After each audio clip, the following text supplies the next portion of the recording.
মাগো আমি কিন্তু চলে যাই, আর আসবো না। জায়গা কিন্তু কইলাম।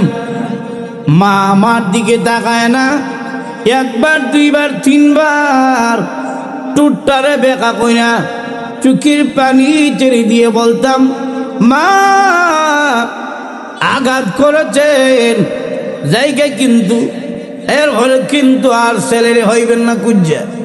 যখন নাকি তিনবার এইভাবে চোখের পানি ছেড়ে দিয়া টুটটারে বেকা কইরা কানতাম, মার দয়া মায়ার মধ্যে এমনি আনন্দের জোশ উঠে যেত।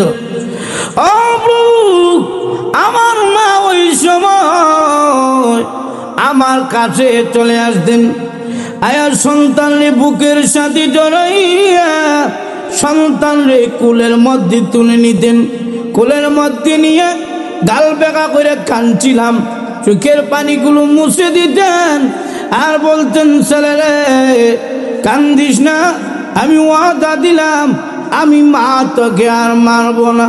প্রভু গো, সন্তানের কান্না দেখে, টুট ভাঙ্গা কান্না দেখে যদি দুনিয়ার মার মায়া লাগে, তুমি তো রহমানুর রাহিমিন, তোমার দিকে বারবার তাকায় তাকায় কান্দি।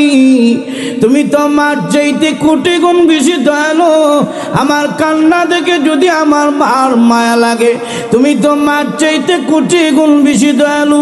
আমি কান্দি জন্য দেখি তোমার নি মায়া লেগে যায়, মার মায়া লাগলে তোমারও তো মায়া লেগে যেতে পারে। আল্লাহ বলেন, গোলাম রে তোর কি জানা নাই আমি আল্লাহ তোমার মার চাইতে কোটি গুণ বেশি দয়ালু। তোর মা যদি তোর মাফ করতে পারে, আমি আল্লাহ কেন পারবো না? আমি আল্লাহ বাকি জিন্দেগির জন্য তোর সাজারে মাফ করে দিয়ে দিলাম।